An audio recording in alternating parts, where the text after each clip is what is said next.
Let me describe something to you, and I want you to tell me if this sounds familiar. You wake up and you're fine. Nothing is catastrophically wrong. You've got things going in your life, you've got people in your life, you've got stuff to do. By every external measure, you are perfectly fine. But underneath everything, there's this little hum, this little low frequency that the life that you are currently living and the life that you have desired to live feel like they're slowly drifting away. And you can't point to the exact moment that this stuff happened, it just did. And the worst part is that you're looking around and it seems like everyone else's life, it seems like all of them have it all figured out.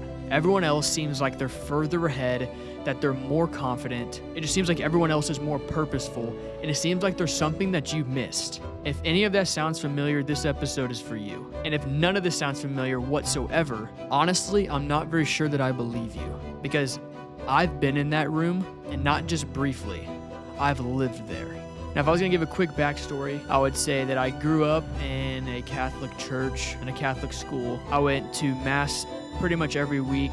I sat in the pews, did the responses, stood up when I needed to, sat down when I told to. And I'm going to be direct with you, most of the time I could barely stay awake. All of it just felt like some sort of performance. It felt like rules without a relationship, and it felt like religion without reality. So at some point, I just walked away. I decided that if this is what God was like, then I just wasn't interested. And then I went searching for everything that the world said would fill that gap.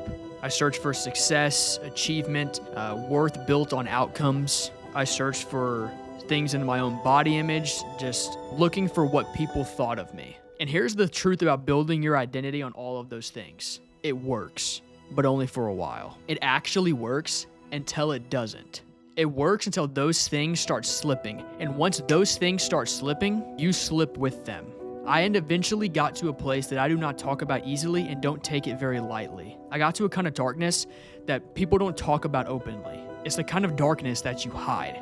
It's the kind where you look completely fine on the outside, while something is quietly falling apart on the inside. I felt like I didn't know who I was. I had things that I wanted to do, things that I cared about, buried somewhere underneath everything, but I was too afraid to go after any of it. I was afraid of failure. I was afraid of what people would think, afraid that if I actually tried and I went out to do it and then I failed, then I would have nothing left to stand on. There are days where I wanted to stop, where I just wanted everything for all of it to just be it, to end. And I'm saying all of this not for your sympathy. I'm saying this because there's a good chance that some part of you, what I just described, sounds like somewhere you've been, or maybe even somewhere where you are right now. And if it doesn't, I just need you to know that the person that you're talking to, that some people that you're talking to, they may be in that dark room right now. Because the truth is that everyone is fighting a battle that we know nothing about. Or maybe there's somebody that you know that has been in it, not studied it, that's actually been in it. But then something shifted in my life. I opened a book. And I know what that sounds, and I know what you're thinking. Just stick with me, trust me. If someone had told me that a book was going to change everything and completely change my life, I promise you I would have rolled my eyes too. But here's what happened. It was like finding a map in a room that I had been locked in for years. Not just directions, a full picture of reality. I had never seen so clearly before where I was, how I got there, and where I was actually going. And for the first time in a long time, who I actually was. You see, the door had always been there. I just finally had the key.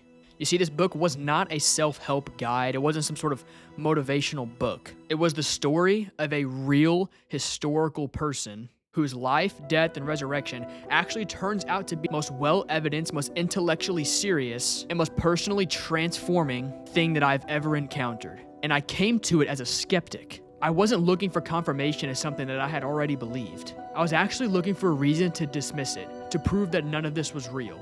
But I couldn't. When I came back, not to the religion, but to actually investigate the claims, I didn't find what I had left. I didn't find the performance or the rules or just the going through the motions. I actually found something that I didn't expect. I found evidence. I found intellectual weight. I found a historical case for Jesus that I could not just dismiss. I found a person, not a system, who said things about who I was that no culture, no achievement, and no success had never been able to say and actually make it stick. We're going to go into all of that in great detail with the receipts, because I'm not going to ask you to believe everything just because I say so. But that's not what we're going to get into today. Today I want to tell you exactly why this podcast exists and why I built this system that has now become born for battle. It was built for the person that I used to be, for the one who felt lost in the noise, the one who couldn't figure out why life felt so hollow when everything externally was completely fine, the one who had potential but just couldn't figure out how to get it. It's for the person who grew up in a church and left because it never felt real. It's for the skeptic who's willing to follow the evidence wherever it leads, even if the conclusion makes them uncomfortable. It's for the person who's been fed lies by culture for so long that they have completely forgotten what truth even looks like. And here's the thing that I want to keep coming back to. This generation, my generation, and even younger, is not broken. But the system that we have grown up in, the culture that has raised us, the social media that has rewired us, the world that told us that our worth was our appearance and success was our status, that very system has been working against you from the start. You are not broken.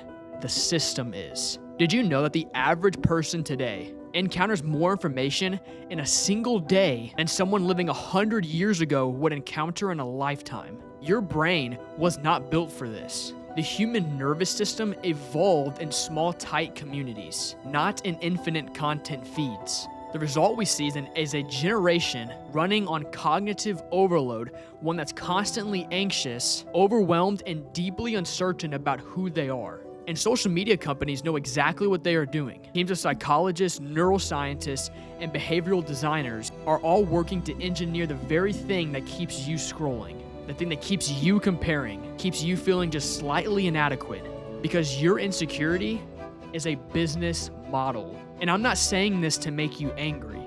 I'm saying this because when you understand the system, you can start to see through it. And that is exactly where this podcast began. Every episode of this podcast is going to do something that most personal development content does not do. We're going to name the lies that are running your life, the ones that are so deeply embedded into you that you don't even recognize they're lies anymore. We're going to replace them with something that actually holds. We're going to find the identity and the purpose that you were actually made for, and we're going to build something real out of it. We're going to build a structure you can actually live on. This isn't theory, this isn't motivation, it's not just believe in yourself. This is real, grounded, evidence-based backed truth. Now, I also built a system called Born for Battle. And at some points in this podcast, throughout the podcast series, I'm going to be talking about it. Because everything I'm going to talk about in this podcast lives inside of it at a deeper level. Every module, every action challenge, every framework, it all lives there. But here's what I want you to know first. I'm here because I wish this had existed when I was in that dark room. I'm here because there's a version of you, the version that knows that something is supposed to be different, that deserves better than what the culture is handing you. This is for you. This podcast is completely free. The conversations are completely free. Born for Battle exists for the person that hears all of this and thinks, I want to go deeper. I want the full system. I want the 30 days, the frameworks, the action challenges, the whole thing. It's there for you when you're ready. There's this image that I keep coming back to, and I always will throughout everything that we're going to be building during this series. It's of a lion. You see, a lion doesn't walk into a room wondering if it belongs there. It doesn't scan the crowd for approval before it acts. It doesn't shrink itself to make others comfortable or worry about what other people are thinking. It doesn't question its own nature or apologize for what it is. A lion knows what it is.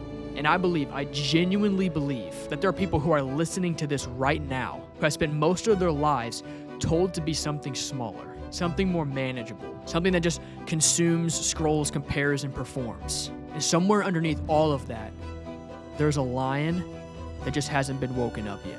That is what this is for. Episode 2 is coming up next, where we're going to be talking about who Born for Battle was built for, and why I think the people who are most skeptical about something like this are exactly the ones who need it the most. If this connected with you at all, I please encourage you to share this or share it with at least one person, because you probably have known or know someone who has been in that dark room before. All right, everybody, I'll see you next week, and as always, keep the faith. Push it to the limit, I can't go no more. Red light, no way, I'm coming back home. Long dirt road.